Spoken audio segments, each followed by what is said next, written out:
మూసుకుని ఉన్నాడు, కొంపదీసి నిద్రపోతున్నాడేంటి? ధ్యానం. కళ్ళు మూసుకొని ఎవరినో కాంటాక్ట్ చేస్తున్నారు. అవునా? అబ్బా. రామ్ ప్రసాద్, నీకు నిజం చెప్పాలంటే బాధగా ఉంది, కానీ చెప్పక తప్పదు. ఎందుకంటే అది నిజం కాబట్టి. Correct sir, correct. ఏంటి సార్ అది? నీకు 40 ఏళ్ళు వచ్చే వరకు కష్టాలు తప్పవు. గురూజీ, అవి మామూలు కష్టాలు కావు, అష్ట కష్టాలనే చెప్పాలి. ఉదాహరణకు అవి ఎలా ఉంటాయంటే, దొరక్క నీకు ఫుడ్ దొరికితే అది నీ నోటికందే లోగా నీ కాలో నీ చెయ్యో తగిలే మట్టిపాలైపోతుంది. నీ వాకలికి తట్టుకోలేక అప్పు కోసం ఎండను పడి వెళితే అక్కడ తాళం వేసి ఉంటుంది.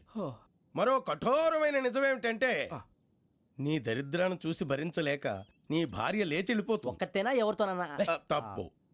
అతని దురదృష్టాన్ని చూసి ఎగతాళి చేయకు రమణ. Sorry sir. ఇదయ్యా రాంప్రసాద్, నువ్వు ఈ 40 ఏళ్ళు ఈ నరకాన్ని అనుభవించక తప్పదు. 40 ఏళ్ళ తర్వాత అలవాటైపోతుంది. ఇక నువ్వు వెళ్ళొచ్చు. ఏమో వెంకటేశ్వరరావు, కులాసైనా రమ్మన్నారట. నీకు శుభవార్త చెబుదామని పిలిపించాను. ఏంటి గురూజీ? నీకు శుక్రమహాదశ ప్రారంభం అవబోతుంది. అంటే శనిగా సెట్ అయిపోయినట్టేనా? ఆల్మోస్ట్ అయిపోయినట్టే. మీరంతా టోపీలు పెట్టుకునే ఉద్యోగాలు కూడా చేసుకుంటారు. ఇప్పటిదాకా మేమందరికీ టోపీలు పెట్టాం గానీ మాకు మేమే టోపీలు పెట్టుకుంటాం ఎప్పుడు అనుకోలేదు గురూజీ. అదే విధి. మరి ఇప్పుడు బిల్ల బంటోతు నుంచి బీట్ కానిస్టేబుల్ వరకు అందరికి నెత్తిమి టోపీలు ఉంటాయి. అందులో ఏ ఉద్యోగం? ఎస్ఐ గారు కూడా టోపీ పెట్టుకుంటారు తెలదా? ఏది మన చదివే చదువులకు ఎస్ఐ ఉద్యోగాలు ఇస్తారేంటి? గ్రహాలు శాసిస్తున్నప్పుడు చదువులతో పని లేదు. ఏబిసిడీలు చదివినా చాలు మీ జీవితాలు విచిత్రమైన మలుపులు తిరుగుతాయి. మీకు విపరీతమైన ఫాలోయింగ్ వచ్చేస్తుంది. మీరు చాలా ఫేమస్ అయిపోతారు. వింటానికి చాలా బాగుంది. ఇప్పుడు మమ్మల్ని ఏం చేయమంటారు గురూజీ? ఏమీ చెయ్యదు, వెయిట్ చేయండి. కాలం కలిసి వస్తే అదృష్టమే మిమ్మల్ని గేలం వేసి పట్టుకుంటుంది. అంతవరకు వెయిట్ చేయండి. వెయిట్ చేసి కొంచెం వెయిట్ కూడా పెరిగింది. అయినా పర్వాలేదు, వెయిట్ చేస్తాం. అందాక ఏ అప్పు సపోర్ట్ చేసుకుని తాగుతాం, బ్రతుకుతాం అన్నట్టు. అప్పు అంటే గుర్తొచ్చింది, అప్పు మీద మీ అభిప్రాయం ఏంటి గురూజీ? ఏంటరా ఇంత నుంచి మీకు ఎదుగుతున్నాను రా. ఇక్కడేం చేస్తున్నారు? మన టైం బాగుందిరా. ఎవడన్నా అప్పిస్తున్నాడా ఏంటి? కాదురా, ఉద్యోగాలు ఇస్తారమ్మన్నాడు గురూజీ. చూసారా, చౌదరి గారు చెప్పింది నిజమే. మరి శుక్రమహాదేశ్ మొదలైంది. ఇంతకీ ఎవరా మహానుభావుడు? నమస్కారం. అయినా నేను చెప్పింది. ఆహా, సాక్షాత్ ఎంప్లాయ్మెంట్ ఎక్స్చేంజ్ నడుచుకుంటూ వస్తున్నట్టు ఉంది. పదండి పట్టేద్దాం. నమస్కారం సార్. నమస్తే. వీలే సార్ మా ఫ్రెండ్స్. నమస్తే. నేను చెప్పానుగా, భగవాన్ గారు. ఆహా, పేర్లోనే దేవుడు ఉన్నాడు. లోపల కూడా పాజిటివ్ థింకింగ్ ఎక్కువ. ఇంతకీ మీరు ఇండియానా చైనీసా? India sir. మా ఫేస్ చూస్తారు అనిపించలేదు మీకు? భలే కామెడీ ఫీల్ అలా ఉన్నాడు. అవును సార్. నేను అడిగేది ఇండియన్ రెస్టారెంటా చైనీస్ రెస్టారెంటా అని. నేనేది ఓపెన్ గా డిస్కస్ చేయను కదా. పేరు చూసి స్కూల్లో డిస్కషన్ పెడతాడు అనుకుంటే వీటేంట్రా హోటల్ అంటున్నాడు. బాబు ఎట్ ఫీల్ అవుతున్నాడు. అంతా మీ ఇష్టం ఉంటున్నాడు సార్. ఫస్ట్ చైనీస్ రెస్టారెంట్ కి వెళ్దాం. నెక్స్ట్ అక్కడ డిసైడ్ చేద్దాం. చాలా ఇబ్బంది పడుతున్నట్టున్నారు. నువ్వు చేత్తో తినే బాబు. నేను జనరల్ గా చైనీసే ప్రిఫర్ చేస్తాను. ఫ్యాట్ కంటెంట్ తక్కువ ఉంటది కదా. రేపు నుంచి మేము కూడా ఇదే ఫాలో అవుతాం. ఇంతకీ మీకు స్టీల్ ప్లాంటా, షిప్ యార్డా, ఏషియాడా, జింక, బంకా? బంకా, హెచ్పిసిఎల్. ఇవన్నీ దేనికి సార్? దేనికేంటి? ఉద్యోగం చేయడానికి. మీకు ఎందులో కావాలో చెప్పండి. నేను అమలపోతున్నారా? ఏంటయ్యా డిస్కషన్స్? మాకు నీ ఛాయిస్లు ఉంటాయి అనుకోలేదు. మీరు సడన్ గా జింకు బంకు అంటే సింక్ అవడానికి కొంచెం టైం పట్టింది. అదే అదే జేసీ గారు టోపీలు పెట్టుకుని ఉద్యోగం అన్నారుగా. వీటిలో టోపులు పెట్టుకునే జాబ్లు ఎక్కడ ఉన్నాయండి? అన్నిటిలోనే ఉంటాయి, వాటిలో కూడా ఉంటాయి. వాచ్మెన్ ఉద్యోగం కావాలా? ఇంతకీ మీరు అనే జాబ్ ఏంటి సార్? నేను చెప్పేది టోపులు పెట్టుకునే ఉద్యోగం కాదు, టైల్ కట్టుకునే ఉద్యోగం. అది టైల్ కట్టుకోవటం మాకు రాదు. వాళ్ళు కడతారులే. ఇంతకీ మీకు జిఎం కావాలనా, ఏ జిఎం కావాలనా? అట్లా పిలుస్తున్నాడు చూడు బాబు. జిఎం అడిగితే ఎలా ఉంటుందంట? ఏజీఎం అంటే వింటానికి కొంచెం పెద్దగా ఉంది. ఏజీఎం ఇప్పించండి సార్. అనుకున్నాను నువ్వు ఇది అడుగుతావని. జిఎం అంటే జనరల్ మేనేజర్, ఏజిఎం అంటే అసిస్టెంట్ జనరల్ మేనేజర్. తూచండి, మాకు జిఎంఏ కావాలి సార్. అది సరే కానీ భగవాన్ జీ, ఈ ఉద్యోగాలకి టోపులు పెట్టుకుని వెళ్ళొచ్చా? నీ ఇష్టం వచ్చినట్టు వెళ్ళొచ్చమ్మా. నాకు స్టీల్ ప్లేట్, నాకు బంకులో గానీ. కన్ఫ్యూజ్ చేయగానే ఆయన్ని అందరికీ ఒక చోట ఇప్పించండి సార్, కలిసి పని చేసుకుంటాం. జీతం ఎంతండి? 30,000 అంటే 40,000. వడ్డీ ఎంత? అప్పు కాదయ్యా, నీకు ఇచ్చే జీతం. అంటే తిరిగి ఒక్కలేదా? ఫ్రస్ట్రేషన్ లో ఉన్నట్టున్నాడు. అవునండి. నువ్వు ఇచ్చిన వాళ్ళు తీసుకోరు. అంతేకాదు, ప్రతి నెల గ్రాట్యుటీ, పిఎఫ్, సిఎఫ్. బియ్యం కూడా సార్? ఏ నువ్వు యాక్ట్ చేస్తావా? భగవాన్ జీ, మీరు ఇదంతా ఎందుకు చేస్తున్నారు? ఊరికే మాత్రం కాదు, నేను మంచోడని చెప్పి నా కారు పెట్రోల్ లేకుండా వెళ్తుందా? నేను ఇచ్చుకోవాల్సినవి ఉంటాయి కదా. ఇలా చూడు, అందుకని ఉద్యోగానికి వాళ్ళ ఆకారం తీసుకుంటా. మా గెటబుల్ చూసి మీరు అపార్థం చేసుకుంటున్నారు. మాకంత పొజిషన్ లేదండి బాబు.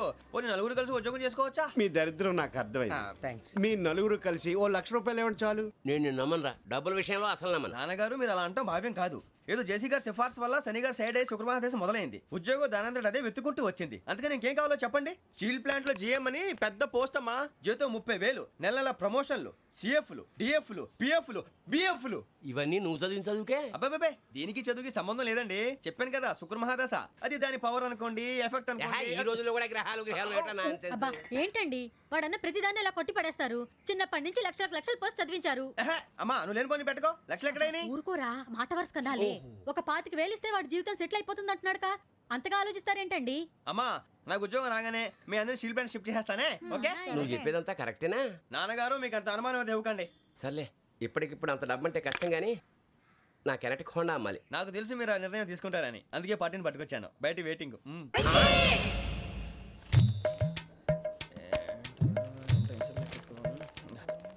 ఇవ్వండి. భగవాన్ జీ మీతో నాకు కుదరదండి. మీరు తేడా మనుషుల్లా ఉన్నారు. చూడటానికి అలా కనపడతాం కానీ తేడా మనుషులు కాదండి. ఇది ఎంతో లెక్క పెట్టండి. 5,000 తగ్గిందండి. ఆ విషయం నాకు ముందు చెప్పాలి కదా. ఇది తేడాతనం కదా. సర్దుబాటు కాక జరిగిన పొరపాటు. మా దరిద్రం మీకు తెలియదు కాదు. మీ ప్రాబ్లమ్స్ నాకు అనవసరం అండి. ఇప్పటికే మీ మూలంగా 3 లక్షల బొక్క తెలుసా. మీరు ఫేస్ అంత చిరాగ్గా పెట్టకండి. రే ఆ గొలుసేవరా, తొందరగా ఎవరా, ఆయన కోపం వస్తుంది. ఇదిగో తీసుకోండి. తీసుకోండి ప్లీజ్. భగవాన్ గారు తీసుకోండి సార్ ప్లీజ్.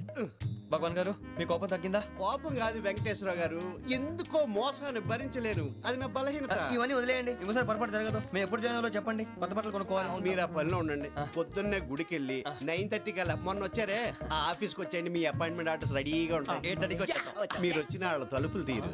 మీ కంగారు నేను అర్థం చేసుకోగలను. ఇంతకాలం పని లేక స్తంభించిపోయిన మీ జీవితాలు ఇక నుంచి వేగం పుంజుకుంటాయి. ఆయన ఉన్నారా? ఎవరు? భగవాన్ గారు. మీరెవరు? ఆయన క్లోజ్ ఫ్రెండ్స్. సరే లోపల రండి. పదా సార్ వీళ్ళు భగవాన్ క్లోజ్ ఫ్రెండ్స్ అంటారు. సరే నువ్వు వెళ్ళి నేను మాట్లాడతా. సార్ మీరంతా భగవాన్ స్నేహితులా? అవును, అలాంటి స్నేహితులు ఉన్నందుకు గర్వపడుతున్నాం. సరే ఏంటి సంగతి? ఏముంది, మా అపాయింట్మెంట్ ఆర్డర్ చేస్తే పట్టుకులు చేరిపోతాం. ఈ రోజు గురు పౌర్ణమి, మంచి రోజు. అపాయింట్మెంట్ ఆర్డర్ ఏంటి? మీకు అందాల్సిన నీకు అందనట్లేదు. ఏంటది? ఏంటంటావేంటి? ఒక్కోడు 25,000 ఇచ్చాం. భగవాన్ గారి హెల్పింగ్ నేచర్ కాబట్టి తక్కువ రేటుకి ఒప్పుకున్నాడు. ఇంతకీ ఇది ఏ ఆఫీసో మీకు తెలుసా? తెలుసుకోవాల్సిన అవసరం మాకు లేదు. కానీ చెప్పాల్సిన అవసరం మాకుంది. యాంటీ కరప్షన్ బ్యూరో అంటే అవినీతి నిరోధక శాఖ. లంచం తీసుకోవటమే కాదు, ఇవ్వటం కూడా నేరం. మీ భగవాన్ గారు ఒక 420. మా బాబుకి ఎన్ని తిట్లు వచ్చిన విషయం నిన్నే తెలిసింది నాకు. ఇంతవరకు మా బాబు నా ఒట్టుమే చేయలేదని మీ అందరితో గర్వంగా చెప్పుకునేవాడిని. First time man handing record 5,000 తక్కువ నా గోల్ చెలుగు లాగేస్తున్నాడు. అరే కోపడకండి రా, వాడు ఇక్కడే దొరుకుతాడని మా ఫ్రెండ్ చెప్పాడు. తొక్క దొరుకుతాడు. మీకు జింక్ లో కావాలనా, బంక్ లో కావాలనా, స్టీల్ ప్లాంట్ లో కావాలనా, షిప్ యార్డ్ లో కావాలనా? అంటే ఎక్కడ పడితే అక్కడ ఇప్పిస్తారా సార్? ఎక్కడ పడితే అక్కడ, ఎలా కావాలంటే అలా చేసుకుందాం. ఇబ్బంది ఏమీ లేదు. ఆపరేషన్ లో కావాలనా? అవి గేమ్స్ కదా సార్. ఆ స్పోర్ట్స్ కోటా లేవయ్యా. ఏమైంది సార్? ఉద్యోగాలు ఇప్పించమని ఎంట పడుతున్నారు. నువ్వు టచ్ లో ఫోన్ చేయ.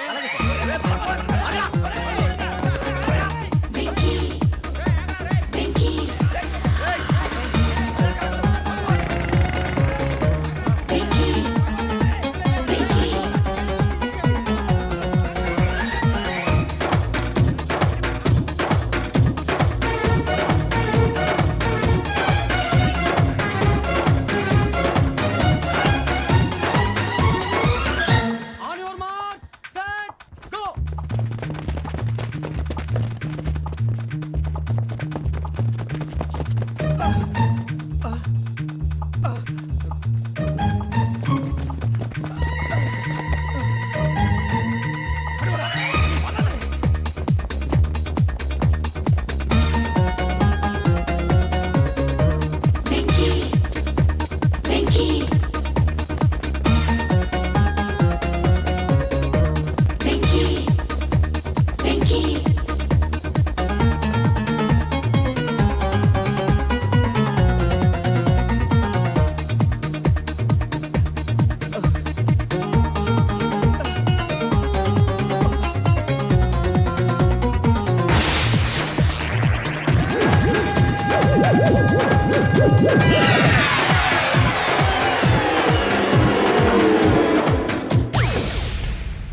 1.5 అవును సార్.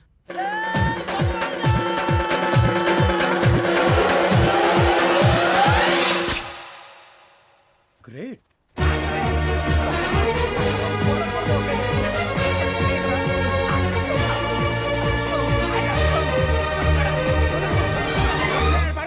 మీ నలుగురు సెలెక్ట్ అయ్యారు. దేనికి?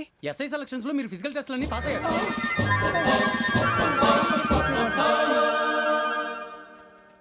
కానీ మేము అప్లై చేయలేదు సార్. అప్లై చేయలేదా? చేయి వదలకండి సార్, కాలు పట్టుకోవాల్సి వస్తుంది. రాగరాకు వచ్చిన అవకాశం. సరే, మీరంతా డిగ్రీలు పాస్ అయ్యారా? ఎప్పుడో.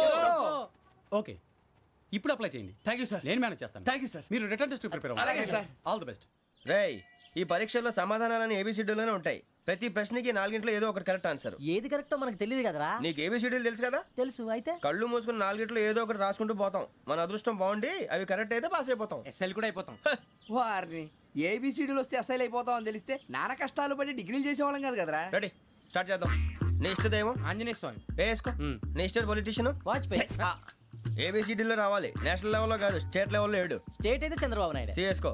నీకు ఇష్టం క్రికెటర్ ఎవర్రా? Mister dependable. ఆడేవడరా? ఓ నీ క్రికెట్ లో విజ్ఞాన ప్రదర్శనలో ద్రావిడు. డిఎస్కో.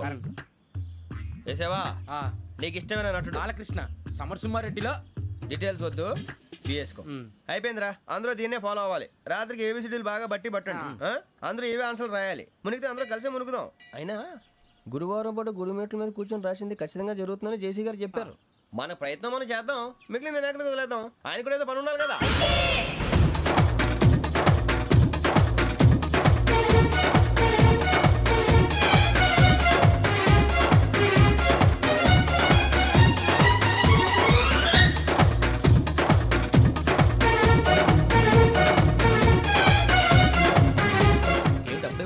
మేము దేవుడిని నమ్ముకున్నాం, అందుకే ఫాస్ట్. వాళ్ళని నమ్ముకున్నారు, అందుకే లేట్. అర్థం కాల. మా కాన్సెప్ట్ నీకు అర్థమైతే గుండాకి సత్తావు. వస్తా.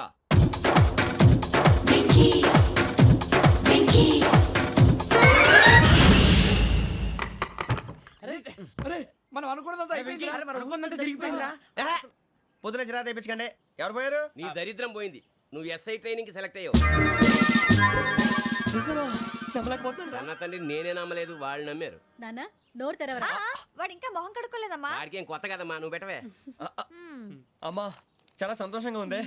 ఈ సంతోషాన్ని వెంటనే చౌదరి గారితో పంచుకోవాలి. డేయ్, ఎవడన్నా సంతోషాన్ని కన్నవాళ్లతోటో కట్టుకున్న దాంతోనో పంచుకుంటాడు. నువ్వు మాట్లాడితే దరిద్రుడు జేసీ గారితో. నాన్నగారు, మీకు 1,00,000 సార్లు చెప్పాను అనొద్దని. నేను ఈ రోజు పొజిషన్కి వచ్చానంటే ఆయనే కారణం. జగదాంబ చౌదరి గారు అంటే దైవాంశ సంభూతుడు. అయితే వెళ్ళి అదే వెళ్ళి ఆయన కాళ్ళమివ్వడు. మీరు మామూలు మనుషులు కాదు స్వామి.